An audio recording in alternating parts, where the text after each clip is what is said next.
y realmente la tasa de crecimiento, porque realmente no crecen, que tienen radiculopatías lumbares degenerativas o patología de columna degenerativas, que hacemos resonancias seriadas durante el tiempo y pudiésemos haber observado un quiste de Tarlov, realmente no vemos crecimiento específico, y otros nos llevamos la sorpresa que sí tienen un crecimiento. Pero la estadística, por lo menos no la encontré y no ha estado bien estudiada para estos para esta patología.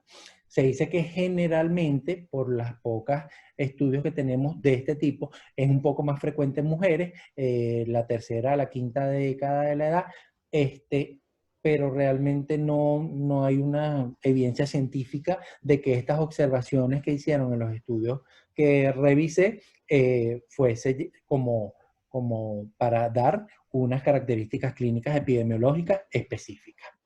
El tratamiento, cuando una vez vemos el descubrimiento de este quiste y lo asociamos o no a la patología lumbar que tenga la paciente, nos podemos plantear dos tipos de tratamiento.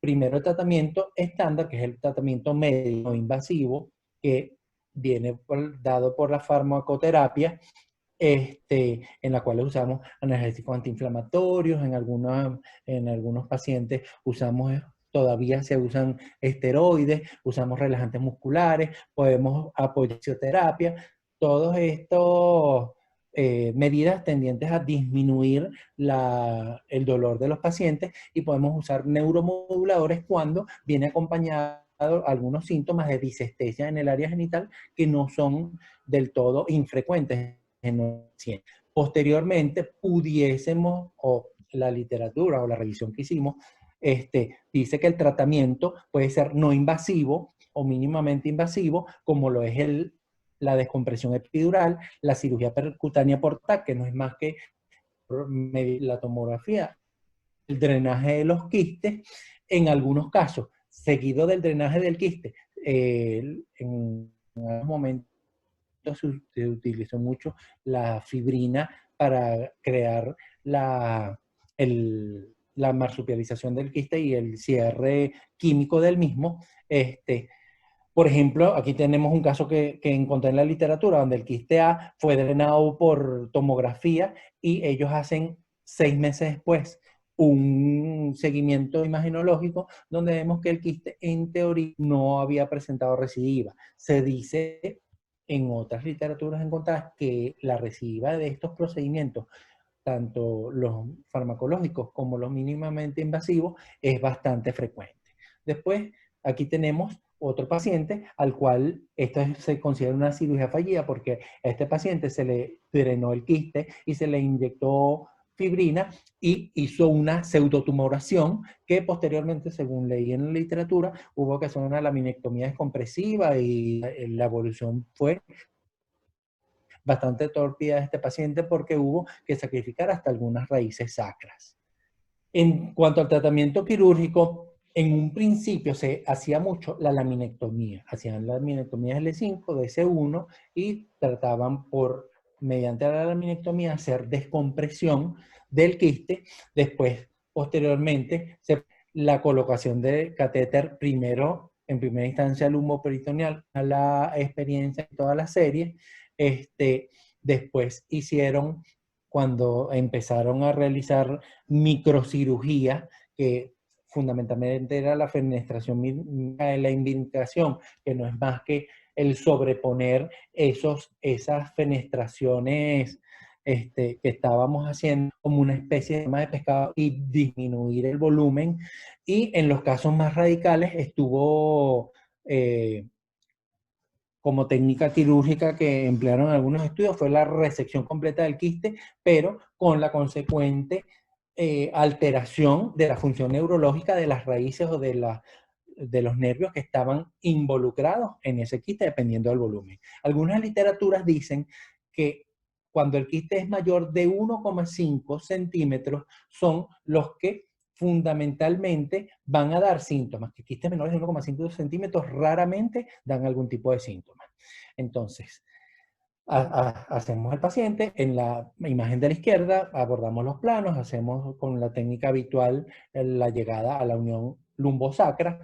Aquí vemos cómo en la región sacra vemos la protrusión de los quistes, porque muchas veces la parte posterior del sacro está horadada, está la superficie ósea muy debilitada. Entonces, más o menos para tener una idea de cómo pudieran verse en una pieza.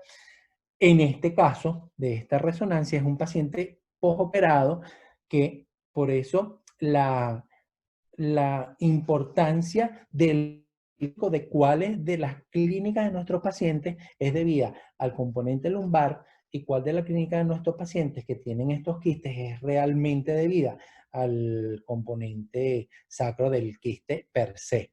Aquí vemos cómo esta columna está degenerada, tiene una discopatía L4, L5, L5, S1, tiene su quiste por debajo. En este paciente era un quiste amplio, hicieron una fenestración microquirúrgica del quiste, pusieron cierre lo más hermético con parche de músculo, con parche dural, para evitar la pérdida de líquido cefalorraquídeo, que es una de las complicaciones más frecuentes de las pacientes.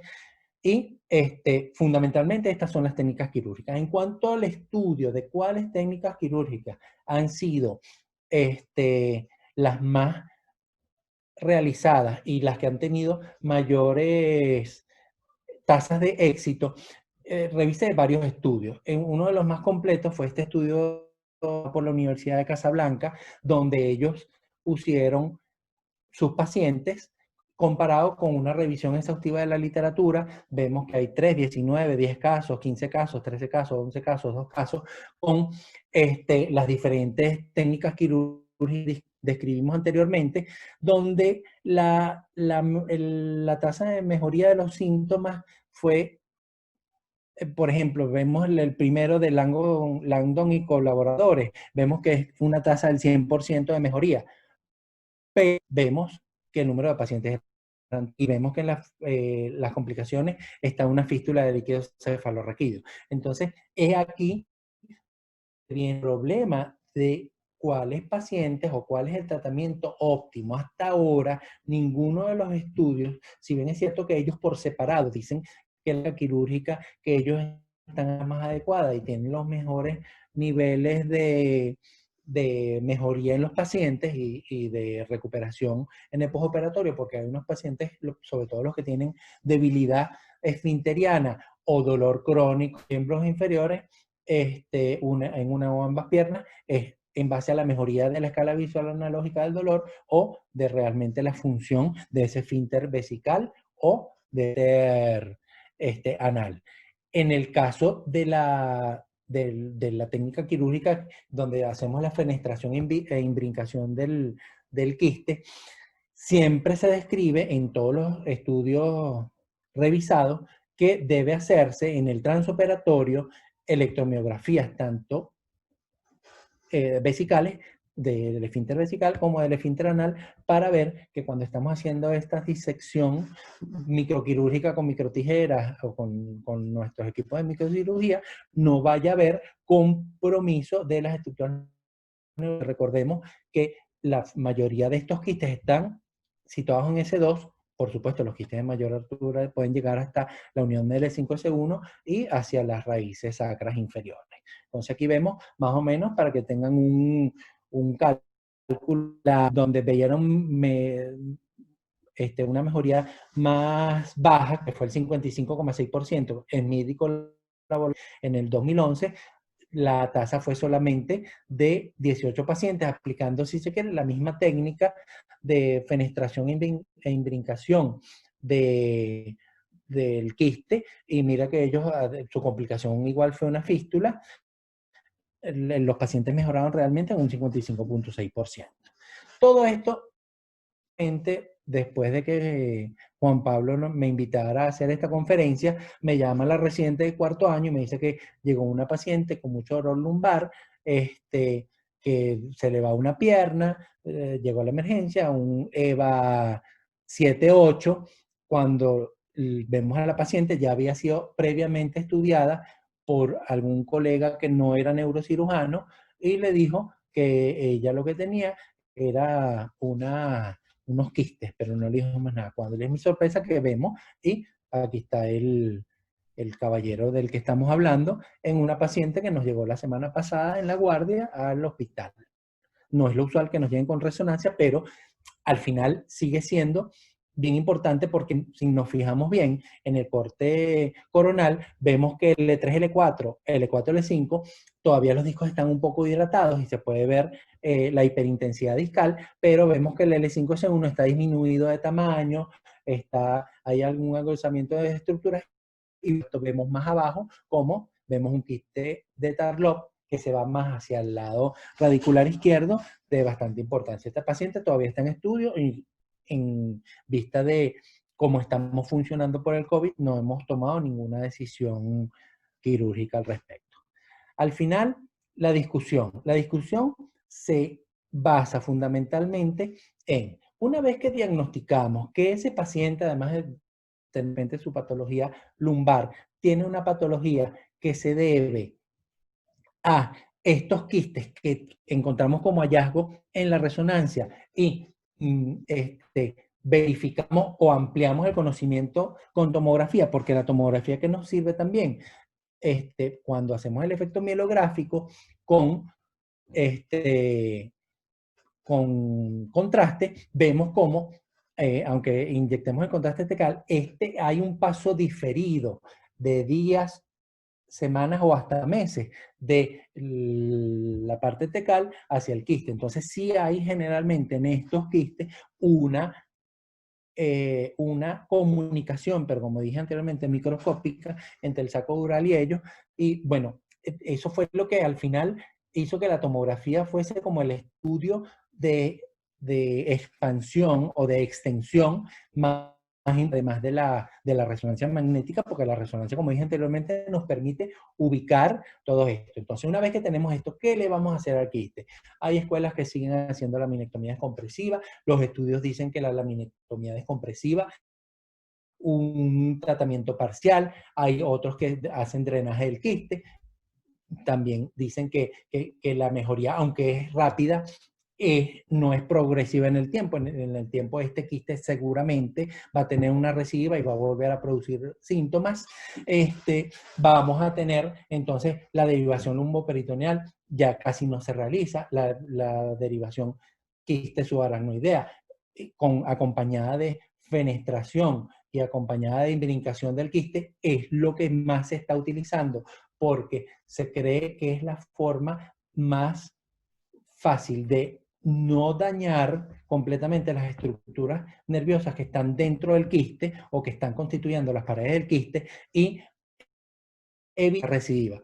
Fue bastante peculiar cuando hicimos la revisión, cuando hice la revisión bibliográfica, porque cuando nosotros éramos R5 nos llegó una paciente de 40 y tantos años con dolor lumbar, le hicimos la resonancia, vimos los quistes, pero tenía una patología L5S1 importante, nos enfocamos en la parte 5S1, la paciente siguió con el dolor lumbar, después sobre todo el dolor radicular en miembros inferiores, después empezó a presentar dolor y disestesias referidas al área genital. Ahí nos enfocamos en el quiste, hicimos la laminectomía descompresiva, la paciente mejoró un año aproximadamente, volvió a nuestra consulta por la misma sintomatología. Ahí decidimos hacer una derivación lumboperitoneal. Estamos hablando de un lapso de tiempo de 5, 6, 7 años. Después de hacer la derivación lumboperitoneal, la paciente persistió. O sea, hubo una mejoría de aproximadamente un año, año y medio, y después la paciente volvió a persistir con la sintomatología. Y bueno, al final hicimos apertura del quiste. El quiste, la fístula de líquido cefalorraquídeo fue muy importante, fue una de las comorbilidades más grandes que tuvo la paciente. Posteriormente, al final, la paciente también la derivamos al servicio de terapia del dolor de anestesia, y después de padecer aproximadamente 10 años de todo lo que hicimos en nuestra curva de aprendizaje, porque más o menos íbamos en ese momento como lo que va la literatura en boga de ese momento, la paciente dimos no rescatarla completamente, pero sí mejorarla de un EVA 7-8 a un EVA 3-4. Entonces, para terminar esta discusión y para empezar la ronda de preguntas y respuestas, hay dos preguntas fundamentalmente que pudiéramos hacernos. ¿Cuál técnica quirúrgica eligen ustedes como tratamiento? Y los residentes que saben de la patología, ¿cuál es la técnica quirúrgica que ellos pudieran elegir como tratamiento óptimo de entrada? Una paciente que nos presenta una clínica de vida a un quiste de Tarlov o un quiste perirradicular sintomático. Y la segunda pregunta que nos pudiésemos hacer es, ¿cuál ha sido su tasa de éxito? Si han tenido la posibilidad de intervenir quirúrgicamente a estos pacientes y en cuánto tiempo obtuvieron la mejoría y en cuánto tiempo siguieron al paciente, cuál fue el tiempo en el que ustedes siguieron al paciente. Espero que haya sido de bastante interés esta charla y bueno, ya le cedo el audio a Juan Pablo y la visión. Muchísimas gracias por su atención. Perfecto, doctor. Muchísimas gracias a usted. El doctor Antonio Daher, bienvenido, doctor. Gusto en saludarlo. Qué bueno tenerlo por aquí. Sé que ingresó desde hace bastante rato. Bueno, usted levantó la mano, doctor. ¿Quería comentar algo? ¿Me oye? Sí, doctor, perfectamente. Primero quiero felicitar de excelente charla y de una patología que si bien es frecuente como hallazgo, bueno, te voy a decir mi pregunta de una vez. Yo primero dijiste esteroides en el tratamiento médico, no sé cuál es la finalidad. Si me pudieras aclarar un poquito en eso, me gustaría. Luego la sintomatología. Yo, todavía a estas alturas de mi carrera, yo no sé qué produce eso. Yo he tenido la oportunidad, y lo voy a decir, desafortunadamente, de operar muchos quistes sacros, pero casi todos me salieron mal. La calidad de la duramadre a ese nivel es muy mala. Entonces, si no teníamos cola biológica, la mayoría terminaba con un parche rotado de músculo aponeurótico, que nos lo hacían nuestros amigos.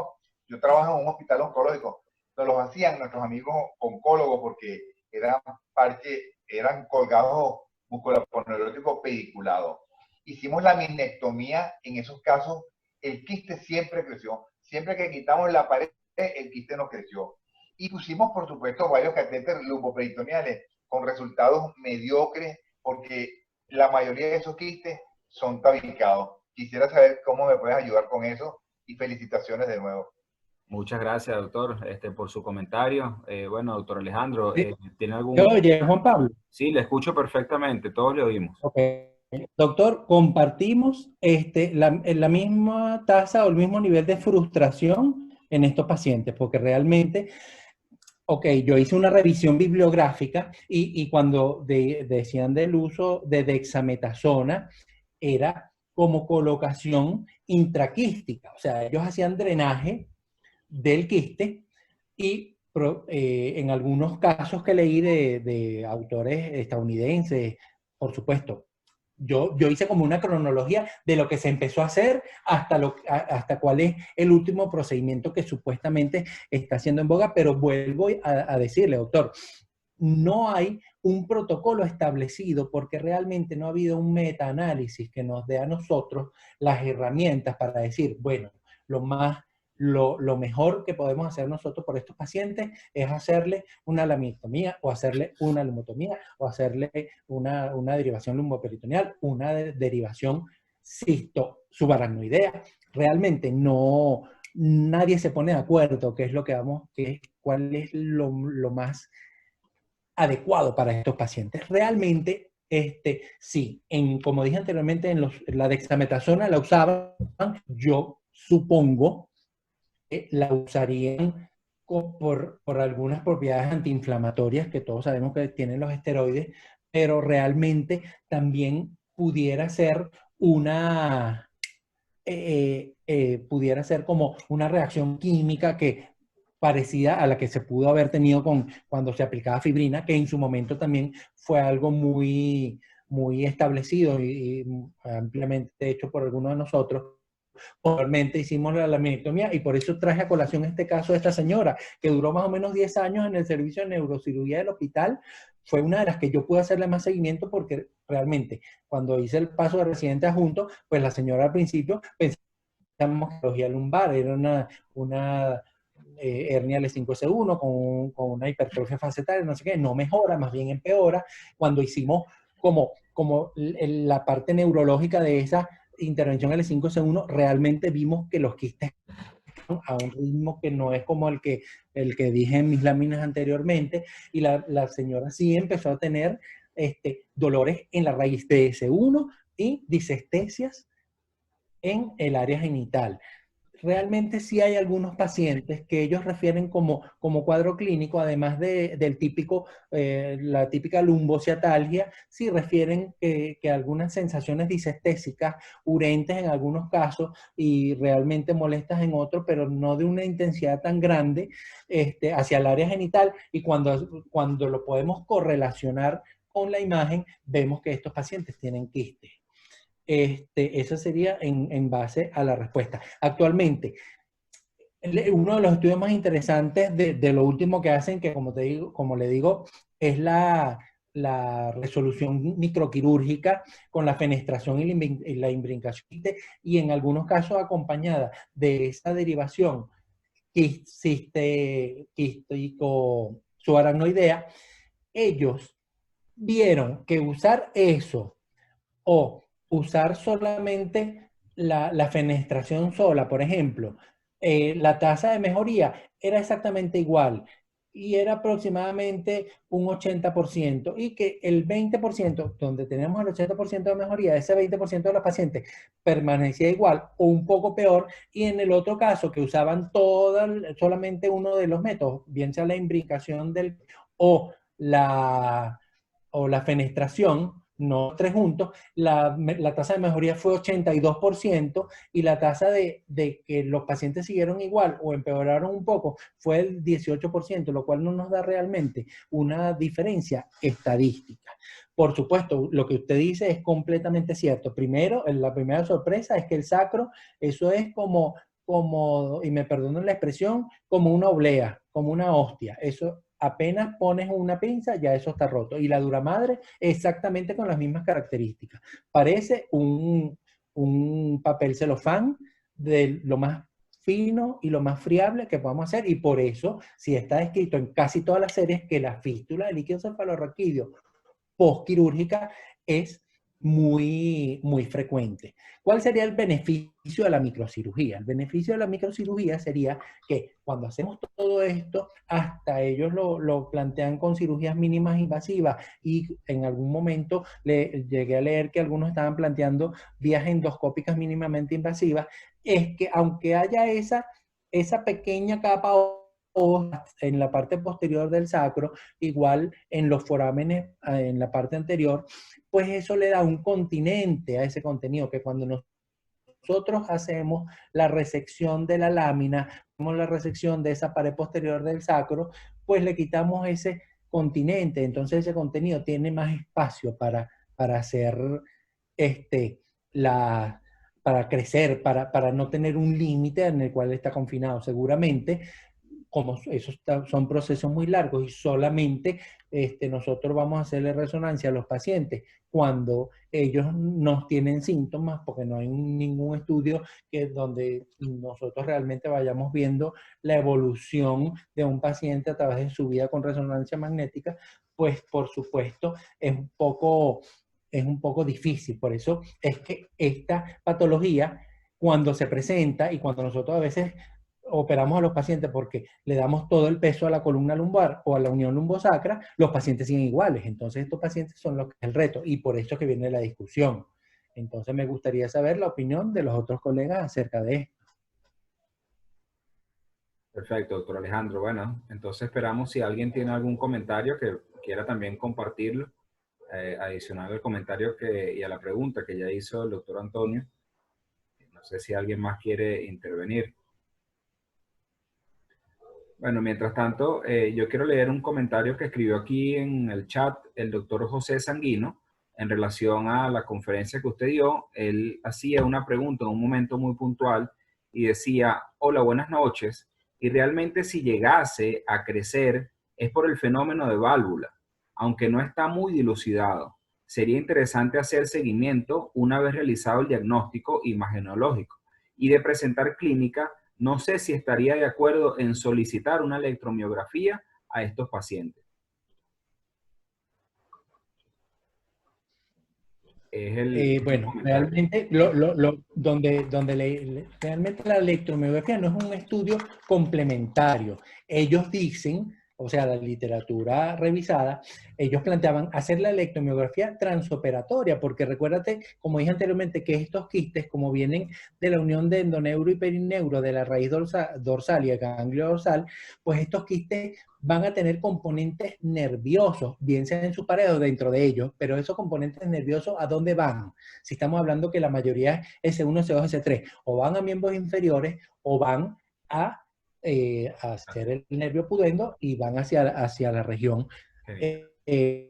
anal, del esfínter vesical y de la inervación sensitiva de toda el área genital. Entonces, por supuesto, ellos dicen con estas fenestraciones, por ejemplo, que no es más que hacerle pequeños ojales microquirúrgicos a las paredes del quiste para evitar que se llene, o una especie de marsupialización, entre comillas, pues cuánto podemos hacer. Por esto es que algunos, en la historia del tratamiento de estos quistes, los que hacían resección completa del quiste, pues era un desastre, porque realmente se llevaban todas las estructuras nerviosas que estaban envueltas en el quiste, y de hecho, por eso dije, la anatomía patológica es la que nos va a dar al final el diagnóstico. Si nosotros vemos que esta anatomía patológica de esas piezas anatómicas que tenemos no tiene componente neural, eso no es un quiste de Tarlov. Eso puede ser un pseudomeningocele, otro tipo de quiste sacro, pero es por eso, pues, esos autores, me imagino que en países del primer mundo, que fue los revisados, pues hacen electromiografías transoperatorias para ver la indemnidad o la competencia de los esfínteres, a ver si en algún momento que estamos haciendo la técnica quirúrgica, esta competencia disminuye por una debilidad o realmente por un cese de la función del esfínter. Perfecto, muy bien. Gracias entonces por su respuesta a ese comentario que nos hace el doctor José Sanguino. No sé si alguien más tiene alguna pregunta, algún comentario que quisiera agregar, alguna experiencia, ya sea propia o que haya incluso leído sobre este tipo de quistes que salen en la región sacra. Fíjate, Ajá, el buenas doctor tardes. César. Adelante, doctor César, le escucho. ¿Cómo están? ¿Cómo están? ¿Cómo está, doctor Alejandro? Jefe, ¿cómo está? Saludos. Bien, cuéntame. Fíjese que en el año 2011, ahorita estaba buscando aquí en mis archivos, y yo presenté a propósito un reporte de un caso en el Congreso de Margarita el año 2011. Creo que ese año concordó columna con la parte de neurocirugía. Yo hice un trabajo de una cirugía que hicimos en el hospital Dr. Raúl Leónido en Puerto Ordaz con el neurocirujano, el doctor Pedro Molina, en aquel momento, en que todavía está jubilado, pero anda por allí todavía. Ese fue el título, me acuerdo que fue quiste gigante de Tarlov, ¿no? Me acuerdo que era una paciente de 34 años que ya él había operado 9 años antes. Ese quiste era anterior, o sea, era anterior al sacro, no estaba en el canal medular, estaba más bien en la pelvis. A mí me parecía como que fuera una vejiga. Cuando vimos las imágenes en cortes sagitales cuando vimos la resonancia, ¿no?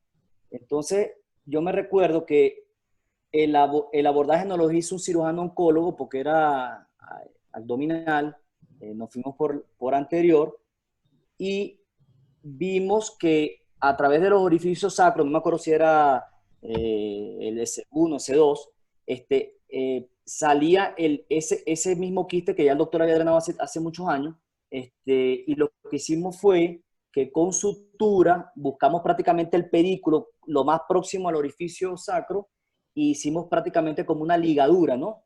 Posteriormente que hicimos esa ligadura, drenamos el quiste y comenzamos a separarlo de las estructuras pélvicas vecinas, ¿no? La paciente, me acuerdo que evolucionó satisfactoriamente con cese de la sintomatología inmediatamente después de la cirugía y comenzó a ambular sin dolor. En aquel momento, claro, yo no sé qué pasó con ese paciente, fue en el año 2011, yo me retiré del hospital, habría que ver qué pasó con ese paciente. Me imagino que esa estructura se reabsorbió y eso se comenzó a llenar nuevamente, pero eso fue lo que se le ofreció a la paciente en aquel momento. ¿Okay? Ese es mi único un comentario nada más. Y con respecto a los esteroides, creo que no debe ser viable el uso de esteroides porque ¿por cuánto tiempo puedes mantener esteroides en un paciente? No, no creo que sea, me parece más bien que pudiera ser como una especie de paños de agua caliente y no solucionar el problema. Gracias. Excelente, doctor Doctor César. Dager, Una buena el doctor experiencia. Dager, a ver qué Ajá, adelante, opina. adelante. Vamos a preguntarle al doctor Dager qué Doctor, otro aporte nos puede hacer. ok, el doctor Dager desconectó su cámara, pero me imagino que sigue estando por aquí. ¿Usted quería hacerle alguna pregunta del doctor Alejandro? No, que como lo oigo decir que ha intentado toda esta gama de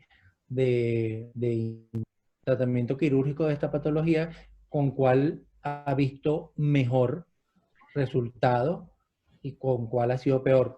Particularmente nosotros, en la experiencia del hospital, la peor ha sido la colocación de una derivación lumboperitoneal. Ok, ok. Bueno, el doctor Dager aparentemente se desconectó un momento. Mientras tanto, bueno, yo quería comentar que el caso que el doctor César expone es bien interesante.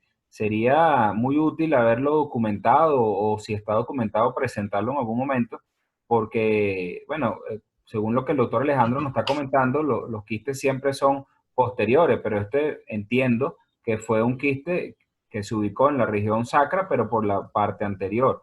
Entonces, es un caso atípico, pues dentro de lo atípicos que ya son estos tipos de quistes, este por la vía anterior también es más atípico aún. Sería bastante interesante conocer hoy en día la evolución de este paciente, pero bueno, hay pacientes que suelen perderse así de la consulta. Quería leerle, doctor Alejandro, una pregunta que hace por aquí la doctora Rostit Zanotti. La doctora dice, ¿Okay? buenas noches, doctor, excelente ponencia. En su experiencia, ¿cuántas reintervenciones ha hecho para quiste de Tarlov? ¿Ha variado la técnica? Y si es así, ¿qué técnica en específico sugiere? Bueno, justamente uno de los puntos álgidos que usted comentaba aquí, ¿no? ¿Cuál técnica utilizar? Claro. Realmente hemos usado casi todas. Hemos hecho laminectomía, hemos hecho drenaje del quiste, hemos hecho derivación lumboperitoneal, en algún momento hicimos fenestración y realmente tampoco la casuística es muy elevada en mi caso, pero realmente todos los pacientes tuvieron una evolución tórpida. De repente hubo detención de los síntomas, en algunos leve mejoría, pero realmente la evolución no fue en ningún momento satisfactoria en un 100%. 60% de los Ok. casos, aproximadamente. Sí, era también lo que comentaba, ¿no? Que lamentablemente no hay todavía una técnica que garantice un resultado del 100%. Sin embargo, en el caso que usted comentó, pues, bajó la escala EVA de 7,8 a 3,6, bueno, es un avance, ¿no? Ya es una cantidad menos de dolor que el paciente percibe y bueno, quisiéramos poder eliminarlo por completo, pero por lo menos bajar o disminuir el dolor ayuda a que el paciente tenga una mejor calidad de vida, al menos. Sí, bueno, eso es verdad. Pero al final lo que tú quieres es que los pacientes salgan Claro, perfectos. ¿Sí? claro, O claro. sea, tener un 60% de mejoría, todavía te queda como el mal sabor de que no pudiste quitarle una molestia de leve a moderada, que realmente en algún momento lo puede limitar en su vida diaria, en su vida cotidiana, pues. Claro, es así, doctor, es así. Bueno, muy interesante, doctor Alejandro. De verdad estamos agradecidos por su aporte. Tuvimos, gracias a Dios, un buen quórum el día de hoy. No queda otra que despedirnos y agradecerle, doctor Alejandro, nuevamente por todo el interés que ha hecho en preparar estas láminas y en querer compartir con nosotros la experiencia que ha podido reunir allí en el hospital y junto a su experiencia, bueno, toda la revisión bibliográfica que hizo para explicarnos esto del día de hoy. No sé si antes de que nos despidamos, ¿alguien más tiene algún comentario que quiera aportar? Los invitamos de todos modos a que sigan pendientes de nuestras redes sociales. Yo creo que todas las personas que están aquí ya están incluidas en el NeuroChat o en el Spine Chat, donde van a estar recibiendo toda la información de las conferencias que vamos a estar realizando en los próximos días. La semana que viene hay una o dos conferencias y bueno, están todos invitados allí. Recuerde que Intervértebra siempre va a hacer lo posible por brindarle estos espacios para que ustedes puedan mantener y aumentar ese intercambio académico aquí, que siempre es bastante útil. Bueno, doctor Alejandro, muchísimas gracias. Gracias a ustedes y bueno, muchas gracias por su atención a los colegas. Perfecto. Bueno, el doctor Antonio Ángel se despide, muchas gracias. Doctor Joan Quiñones también, gracias a usted, doctor, por su participación. La doctora Sonia Josefa Martínez Guerrero dice excelente ponencia. Bueno, los invitamos entonces a que estén pendientes de nuestras redes sociales y por allí estemos en contacto. Muchas gracias, doctor Alejandro, muchas gracias a todos y feliz noche para todos. Hasta luego.